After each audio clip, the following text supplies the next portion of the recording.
Hello everyone, Trifecta here, and I just want to preface this video by saying something along the lines of, now I haven't played every Musou game there is, but I've played a handful of them. The seemingly infinitely ongoing series of warrior-style games and spin-off has always been something I've only ever just dipped my toes in.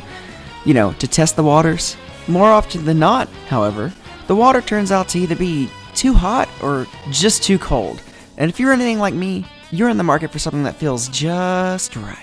Upon its initial announcement, Persona 5 Scramble the Phantom Striker sparked a lot of mixed reactions in the Persona community, not only for having the worst name for a video game I've ever heard my entire life, but also for simply just being another Musou game. I'm in the minority of actually being someone who's genuinely excited for this game. Lots of people have been asking why I'm so excited when most warrior-style games are extremely repetitive, boring, and overall unintuitive, and when I also haven't really been that big of a fan of the series in the past. Well, to that I say, there is one game, one Musou game alone, that has left me absolutely blown away. And that game is Hyrule Warriors. Now, bear with me here because I'm about to talk about this game a lot, but it's all very important for me to give you an idea of just how good P5 Scramble can be. At the time of me writing and recording this video, they've actually put out more footage and news on Persona 5 Scramble, and it looks amazing, and I'm gonna cover that towards the end of the video. I played this game when it first released on the Wii U in the year 2014 to the point of 100% completion, and trust me when I say that's no small feat. That game was absolutely jam-packed with content. It had a completely original story that featured tons and tons of fan service that anyone who's ever come within 3 feet of the Zelda series would love. Each scenario had 3 difficulties, multiple characters to choose from, small puzzles that could be solved with various iconic Zelda items that you obtain through the game, and collectibles such as a single heart piece, a single heart container, a single gold skulltula that could be found within every single level. And let me just say, the story was well written too.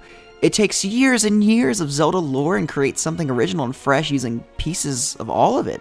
You can play as characters both old and new, as well as some that were completely unique and original to this game. And the game also featured a bonus adventure mode that allowed you to explore a retro-style map of a classic Zelda game that had puzzles and items and a unique progression system, as well as actual good rewards for doing this unnecessary side content. You could find new sets of skulltulas to unveil a new piece of artwork, more heart pieces and containers, new weapons that can only be obtained through this mode, new skins and outfits, and best of all, entire characters such as Girahim and Zant. Originally, this game included only one adventure map, but with each DLC the game received, we also got new maps based on that DLC.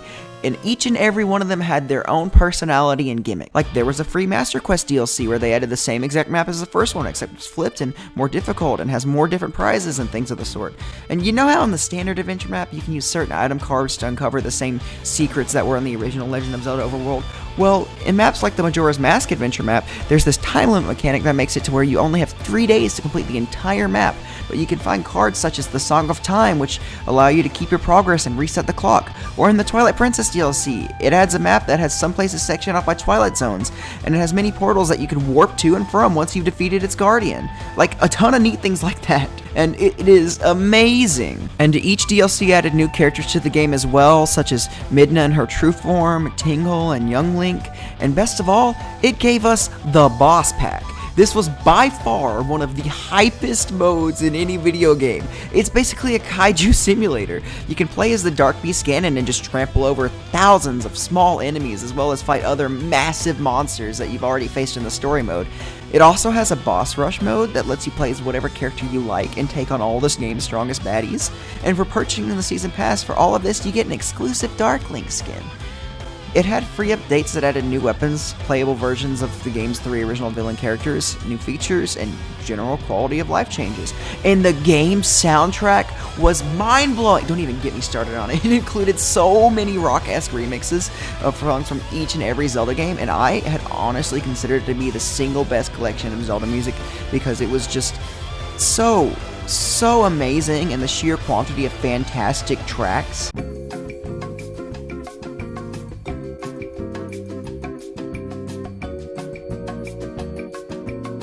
And here's the kicker. Everything I just mentioned was only based on my experience with the original Wii U release of the game. I haven't even started to talk about the 2016 Nintendo 3DS title Hyrule Warriors Legends, which had an expanded story mode that featured another completely original character named Linkle, who is supposed to be Link's Imato-san, whereas we Gaijins in the West would call it his little sister. It also had a Wind Waker side story that added characters like Toonlink, Tetra, and King Daphnes of Hyrule. The base game also included Skull Kid. It also had DLC packs as well that added Medley from Wind Waker, Ravio and Yuga from A Link Between Worlds, Toon Zelda from Spirit Tracks, and Marion from Link's Awakening. And all of these packs also came with new adventure maps, as you may have guessed, and even more music. Each and every one of them can be transferred to the Wii U version to flesh out the already massive game and even more. And I also haven't even started to talk about the Nintendo Switch version of the game, Hyrule Warriors Definitive Edition, that combined both the Wii U and 3DS versions of the game and added Breath of the Wild costumes for both Zelda and Link, as well as a new mode called My Fairy? From my understanding, it's basically the Chow Garden from Sonic Adventure 2, where you can feed and raise fairies and use them in battle, and honestly, that's just extraordinary. Whew, I need to take a breather because wow, that's a lot of content for any one game to have. It still blows me away and makes me absolutely giddy with excitement. Now for the most important topic. The key thing that everyone always nitpicks about this franchise, and also what makes a video game, you know, a video game, the gameplay. Everyone always bashes Warrior-style games for their monotonous and excruciatingly boring gameplay. And in response to that, I agree with you. Okay, no, seriously, I get it and I agree with you. Though I'll tell you why I think that Hyrule Warriors specifically does such an amazing job right after I go through a list of all the Warrior-style games I played and tell you my thoughts on them. Dynasty Warriors 6, boring and monotonous. Samurai Warriors, boring and monotonous. Berserk and the Band of the Hawk, boring, monotonous, and uninspired. The only reason to play this game is for the cutscenes that adapt Miura-san's Berserk manga all the way up to episode 282, which is further than anything has ever gone before, though for the Golden Age arc they literally just use cutscenes from the animated movies, which is super lame.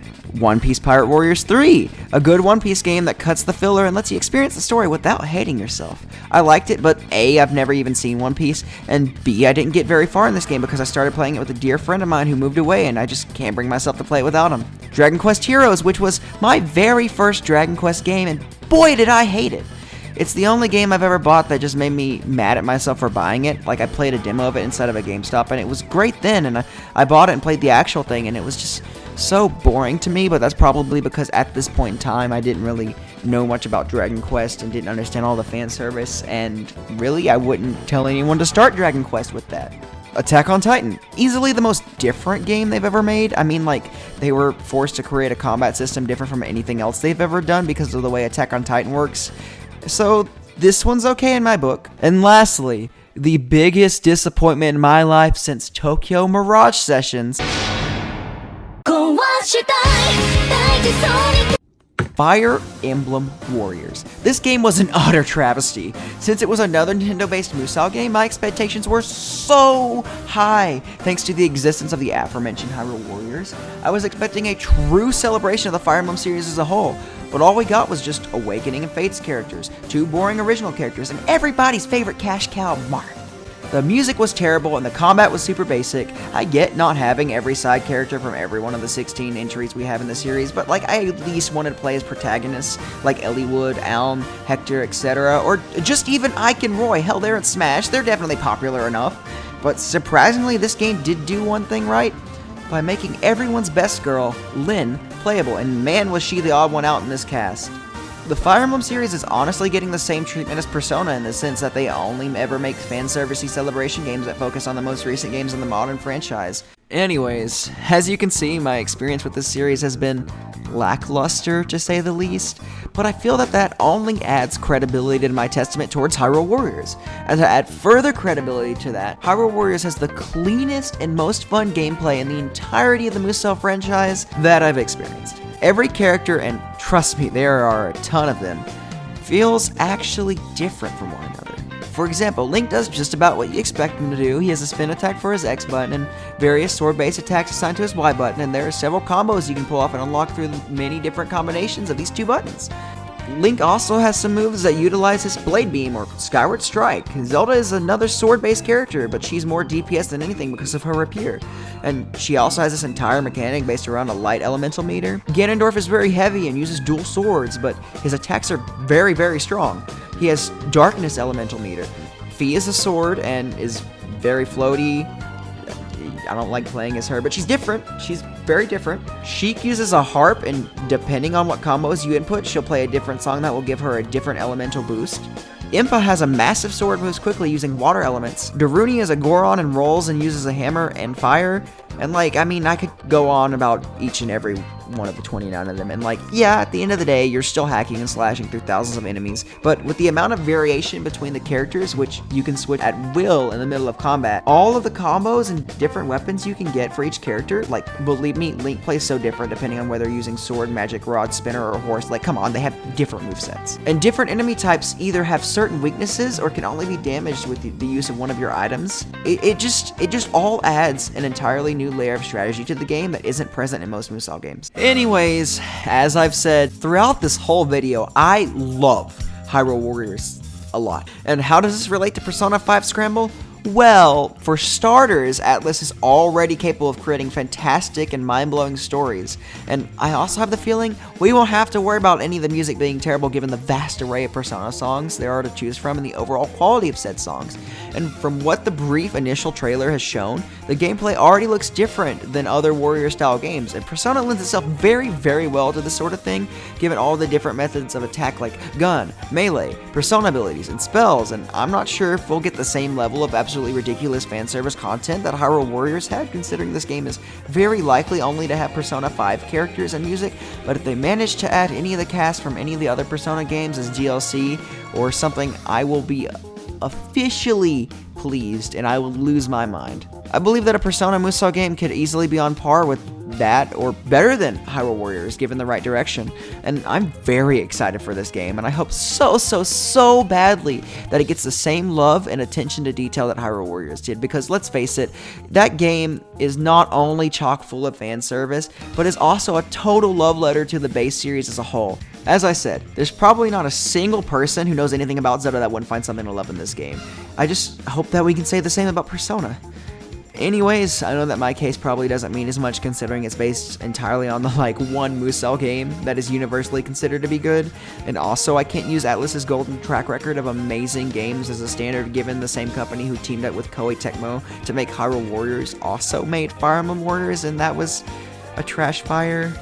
But I hope this at least made some of you more open to this type of spin-off and has you thinking about what little things they could add or do to the game that will make you happy.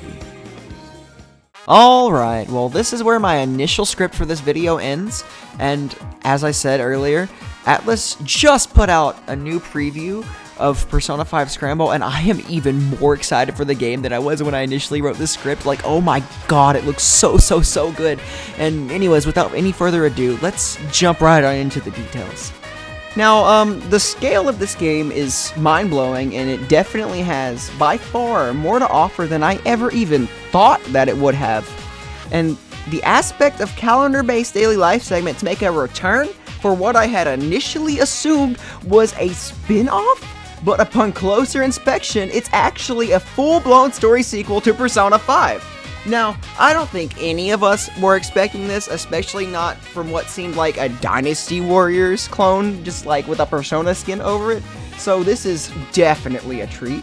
And out of all the gameplay we've seen so far, we know for a fact that the currently revealed playable characters are Joker, Skull, Panther, Mona, and this new character, Sophia, which recently received their own trailer as well. And they're definitely a rather strange character in the sense that they're somehow Ren's phone? Yeah, I don't know how Atlus is gonna sell that one. Like, I mean, I've bought anthropomorphic magical animal creatures somehow turning human. Like they've made that work somehow, but I think this one's just a little too far-fetched. But she's definitely the P5 equivalent of the Robo-Girl archetype that has been seen in the previous two entries of the franchise with, you know, like Labrys and Aegis and whatnot. But beyond that, I think it's safe to assume that all of the Phantom Thieves are going to be playable. My only hope is that this somehow ties into Royal and we get ourselves playable Kasumi, but who knows what the future holds for that. Anyways, this has been Trifecta, hopefully doing what I can to change your heart in terms of what this game can truly bring to the table for you. And I'll see you all next time.